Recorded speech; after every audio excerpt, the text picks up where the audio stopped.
চাষের জমিতে সরকারি বোর্ড না জানিয়ে জমি অধিগ্রহণের অভিযোগ, ক্ষোভে ফুঁসছে নদিয়ার কৃষকরা। জানা গেছে, শান্তিপুর পৌরসভার 24 নম্বর ওয়ার্ডে একাধিক চাষযোগ্য জমিতে জনস্বাস্থ্য কারিগরি দপ্তরের পক্ষ থেকে সরকারি বোর্ড লাগানো হয়েছে। কৃষকদের অভিযোগ, সংশ্লিষ্ট কৃষকদের কোনো রকম নোটিশ বা পূর্ব ঘোষণা না করে সরকার তাদের চাষের জমি অধিগ্রহণের উদ্যোগ নিচ্ছে। তারা জানান, দীর্ঘদিন ধরে এই এলাকার বহু কৃষক নদী ভাঙনের জেরে ভিটেমাটি হারিয়েছেন। গঙ্গার জল কমার পর তৈরি হওয়া চরে তারা চাষবাস করছেন। কারো কাছে পাট্টা রয়েছে, আবার কেউ পাট্টার জন্য আবেদন করেছেন।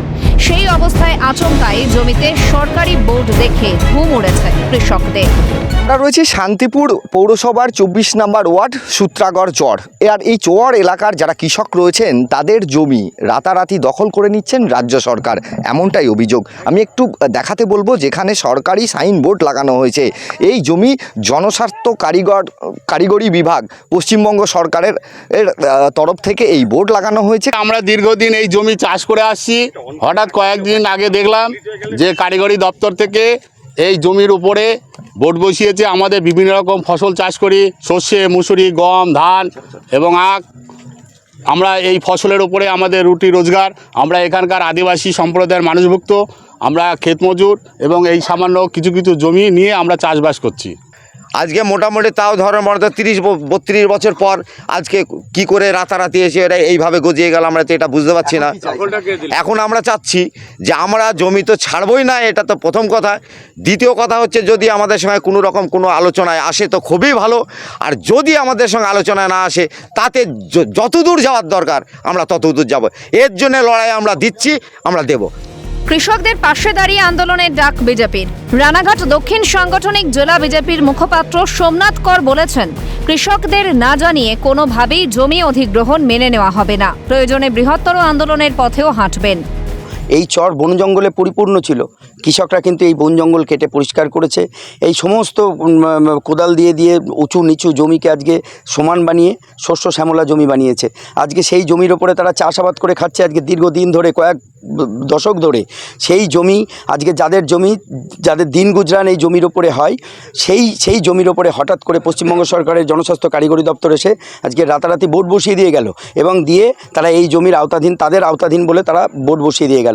আপনি ভাবতে পারেন যে কৃষকের এই শেষ সম্বল হচ্ছে এই জমিটুকু, যার উপরে ভরসা করে আজকে তারা চলে। সেই জমিটুকু যদি তাদের কাছ থেকে জোর করে কেড়ে নেওয়া হয় তাহলে তাদের সব চলে যায়। এদিকে স্থানীয় তৃণমূল বিধায়ক ব্রজকিশোর গোস্বামী বলেন, কৃষকদের জানানো হয়েছিল যদি কোনো নোটিশ আসে তাহলে তার সঙ্গে দেখা করতে। পাশাপাশি বিষয়টি নিয়ে বিরোধী দল রাজনৈতিক উদ্দেশ্যে মিথ্যে প্রচার করছে বলেই অভিযোগ জানান তিনি। যারা আমার কাছে এসেছিলেন তাদের আমি দুটো কথা বলেছি, যে এটা একটা ম্যাপিং হচ্ছে পিএইচই ডিপার্টমেন্ট থেকে।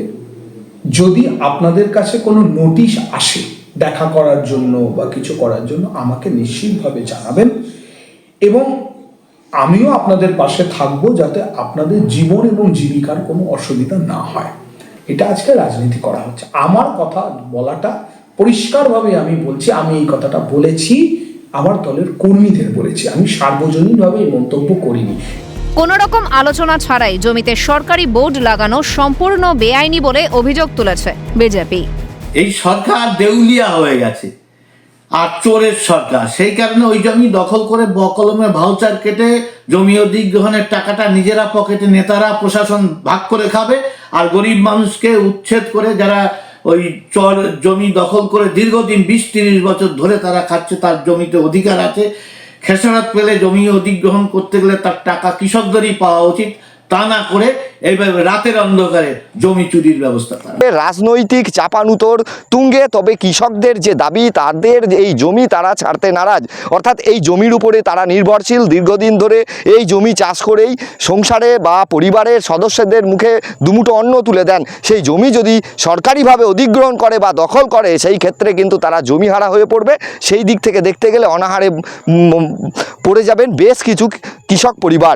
এখন দেখার যে কতটাই সরকারিভাবে ব্যবস্থা গ্রহণ করা হয় বা সরকারিভাবে সাহায্য হাত বাড়ানো হয়, সেটাই এখন দেখার। নদিয়া থেকে প্রসেনজিৎ, ক্যালকাটা নিউজ।